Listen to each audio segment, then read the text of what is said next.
Praise the lord. మన ప్రభును మన రక్షకుడైన యేసుక్రీస్తు వారి ఉన్నతమైన నామంలో మీ అందరికీ మా హృదయపూర్వక వందనములు. ఈ యొక్క ఆదరణ వాక్యము మీకు దీవెనకరంగా ఉందని నమ్ముతున్నాము.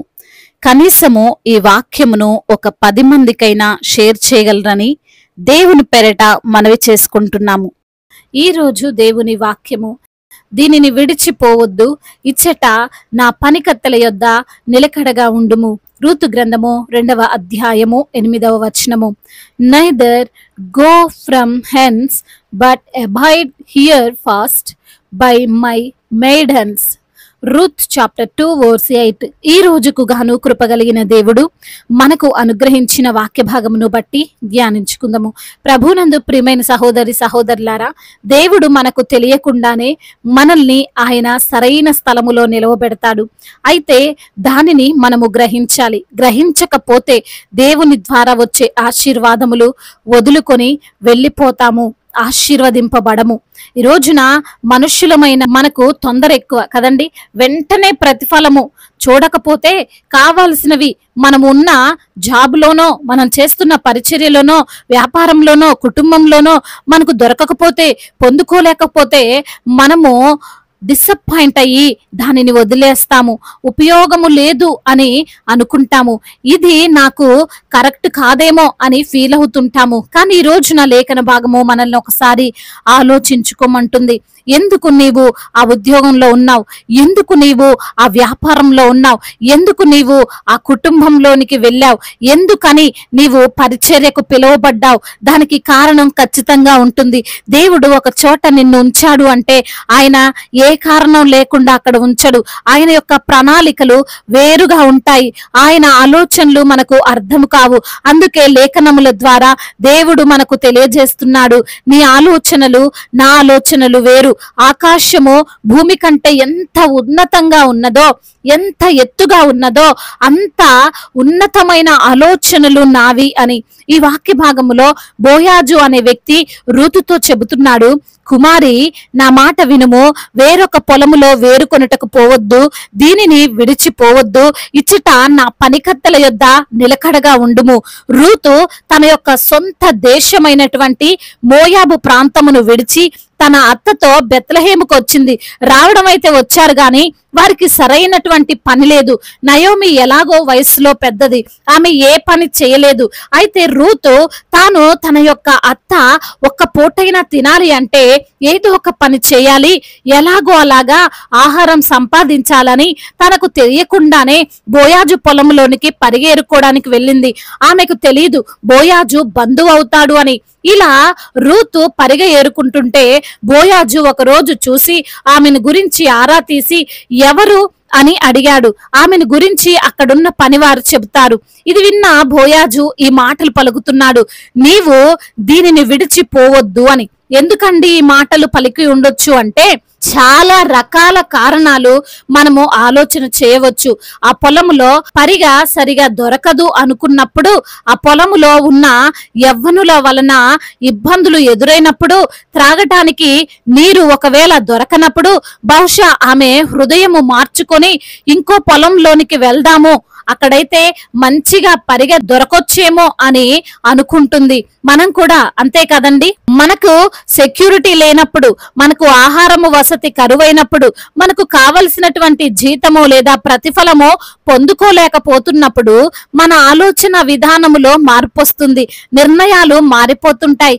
ఇదేం ఉద్యోగం, ఇదేం వ్యాపారం, ఇదేం కుటుంబం, ఇక్కడ కష్టమే, ఇక్కడ అభివృద్ధి లేదు, ఇది నాకు సెట్ కాదు, ఇక్కడ ప్రమాదం ఉంది అని ఒకవేళ బహుశా నీవు ఇలాంటి ఆలోచనలే కలిగి ఉంటే దేవుడు నేరుగా నీతోనే చెబుతున్నాడు, దీనిని నీవు విడిచిపోవద్దు.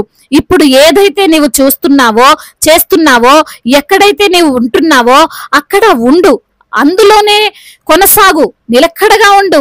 ఎందుకంటే దేవుడు నిన్ను ఆశీర్వదించబోతున్నాడు. నీవు అనుకుంటున్నావు, ఈ శోధనల మధ్య నేను ఎలా నిలవాలి, ఈ బాధల మధ్య నేను ఎలా ఉండాలి, వీరు నన్ను ఎదగనివ్వరు, వీరు నన్ను బ్రతకనివ్వరు, నేను ముందుకు సాగలేను అని. కానీ దేవుడు అంటున్నాడు, నీవు ఏది ఏమైనా సరే దీనిని విడిచిపోవద్దు, నిలకడగా ఉండు అని. బోయాజు మాట విన్న రూతు అక్కడే నిలకడగా ఉంది కాబట్టే ఆ పొలానికి ఆమె యజమానురాలయ్యింది కదండి. ఈ రోజున ఒకవేళ నీవు దేవుని మాటకు విధేయించి దేవుడు చెప్పినట్లు చేస్తే, కష్టమైన నష్టమైన దానిలోనే కొనసాగితే నీవు కూడా అభివృద్ధి చెందుతావు, ఆశీర్వదింపబడతావు, దీవింపబడతావు. దానికి కావలసిన ప్రతి కార్యము దేవుడు చేస్తాడు. ఏ హాని జరగకుండా, ఏ ఇబ్బందులు రాకుండా, ఎటువంటి సమస్యలు ఈ మధ్యలో నీవు ఎదుర్కొనకుండా దేవుడే నీకు కాపుదల ఇస్తాడు. కాబట్టి నిలకడగా ఉండి ముందుకు సాగు. దేవుడు నీ యొక్క ప్రతి కార్యాన్ని జరిగించి తీరుతాడు. దేవుడు ఈ మాటలను దీవించి మన హృదయములో ఫలింపచేయునుగాక. వాక్య భాగమును బట్టి ప్రార్థించుకుందాము. ప్రతి ఒక్కరు కూడా ప్రార్థనలో ఏకీభవించగలరు. ప్రార్థన. మహాశక్తి సంపన్నుడా, మహోన్నతుడా, కృపా కనికరములు కలిగిన దేవా, జీవాధిపతి, నీకు వందనాలయ్యా, స్తోత్రములు ప్రభా. అయా ఎంత గొప్ప దేవుడవు నాయనా. అయా చక్కని మాటల ద్వారా తండ్రి మమ్మల్ని బలపరిచారయ్యా. అవును తండ్రి, రూతును ఏ విధంగా అయితే బోయాజు అక్కడే నిలకడగా ఉండమని సెలవిచ్చాడో అదే రీతిన ప్రభా మీ యొక్క మాటను విని ప్రభా మేమున్న పనిలో నమ్మకంగా ముందుకు సాగడానికి కృపను అనుగ్రహిస్తున్నందుకు స్తోత్రాలు ప్రభా. అయా కష్టమైన నష్టమైన ఆ పనిలోనే మేము కొనసాగితే, కష్టమైన నష్టమైన ఆ యొక్క గృహములోనే మేముంటే మేము అభివృద్ధిని చూస్తామని, ఆశీర్వదింపబడతామని, దీవింపబడతామని అయా మరి తండ్రి కావలసినటువంటి ప్రతి ఒక్క కార్యాన్ని మీరే జరిగిస్తారని, ఏ హాని ఏ అపాయము జరగకుండా మీరే చూసుకుంటారని ప్రభా ఈ రోజున వాక్యము ద్వారా సూటిగా తేటగా మాతో మాట్లాడినందుకు వందనాలు యేసయ్యా. ఈ రోజున ఎందరైతే బిడ్డలు వాక్యమును విని ప్రార్థనలో ఏకీభవిస్తున్నారో ప్రతి బిడ్డను మీరు పేరు పేరున దీవించండి తండ్రి, ఆశీర్వదించండి, బలపరచండి. మీ కృపా కాపుదల, మీ కనికర హస్తము, మీ దయగల హస్తము ప్రతి బిడ్డ పైన ఉంచండి తండ్రి. అనారోగ్య సమస్యల నుండి విడుదల దయచేయండి అయ్యా. ప్రతి శారీరక బలహీనతను కొట్టివేసి మీరే బలాన్ని దయచేయమని బ్రతిమిలాడుకుంటున్నాము తండ్రి. అదే విధంగా నా ప్రభా ఎందరైతే బిడ్డలు ప్రభా ఆర్థికంగా ఇబ్బందులు పడుతున్నారో నా ప్రభా వారిని తండ్రి మీరు బలపరచండి అయ్యా. అప్పుల భారాల నుండి విడుదల దయచేయండి నా తండ్రి.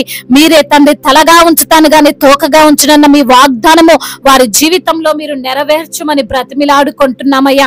చిన్న బిడ్డలను కాచి కాపాడండి తండ్రి. అయ్యా యవన బిడ్డలందరికీ మీరు తోడుగా ఉండండి నా ప్రభా. యవన వయసులో మీ కాడిని మోసే కృపను దయచేయండి తండ్రి. ఏ యొక్క అతిక్రమము వారు చేయకుండా ప్రభా మీ యొక్క కాపుదల్లో వారిని భద్రపరచండి అయ్యా. కుటుంబాల్లో క్షేమాన్ని దయచేయండి అయ్యా. భార్యాభర్తల మధ్య విభేదాలను తొలగించండి అయ్యా. అన్యోన్య దాంపత్యము గలవారిగా వారిని మీరు ఆశీర్వదించండి అయ్యా. ఒకరినొకరు అర్థం చేసుకుని జీవించేటువంటి జీవితాన్ని వారికి మీరు ప్రసాదించండి ప్రభువా. అదే విధంగా నా దేవా ఎందరైతే బిడ్డలు ఈ రోజున నా తండ్రి ఉద్యోగము లేక బాధపడుతున్నారో వారికి మంచి ఉద్యోగాన్ని దయచేయండి తండ్రి. ఎందరైతే బిడ్డలు ఈ రోజున వివాహాల విషయంలో మీ సన్నిధిలో మొరపెడుతున్నారో వారి మొరను మీరు ఆలకించండి. సాటి అయిన సహకారిని వారికి మీరు అనుగ్రహించండి దేవా. ప్రయాణాలు చేస్తున్న ప్రతి బిడ్డకు మీరు తోడుగా ఉండండి. వారు వెళ్లే వాహనము చుట్టూ మీ కంచెను మీ కాపుదలను దయచేయండి. వారి ప్రయాణము సురక్షితముగా క్షేమముగా ఉండునట్లుగా కృప చూపించండి తండ్రి. కోర్టు సమస్యలతో ల్యాండ్ సమస్యలతో ఇబ్బందులు పడుతూ ఎన్నో సంవత్సరాలుగా మరి తండ్రి కోర్టుల చుట్టూ తిరుగుతున్నటువంటి బిడ్డలకు తండ్రి తగిన న్యాయమును మీరు జరిగించండి. బిజినెస్ చేస్తున్న వారిని దీవించండి అయ్యా.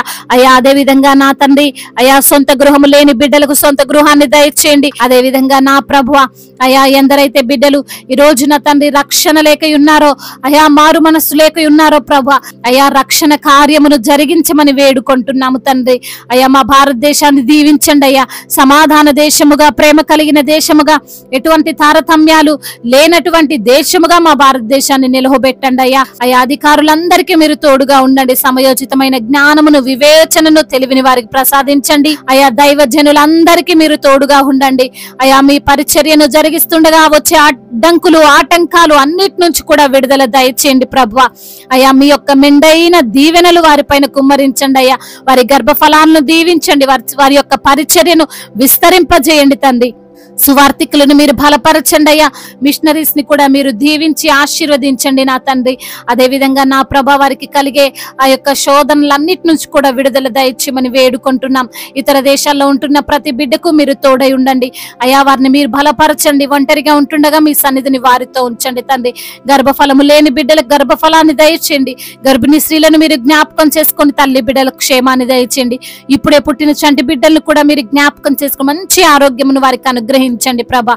ఇంకా తండ్రి చెప్పుకోలేనటువంటి బాధతో విరిగి నలిగిన హృదయంతో మీ సన్నిధిలో మొరపెడుతున్న ప్రతి బిడ్డ మొరను మీరు ఆలకించి వారికి సమాధానమును అనుగ్రహించమని నజరేయుడైన యేసుక్రీస్తు వారి శక్తి కలిగిన బలమైన నామంలో ఈ ప్రార్థనను అడిగి వేడుకొని పొందుకొని ఉన్నాము మా ప్రియ పరలోకపు తండ్రి.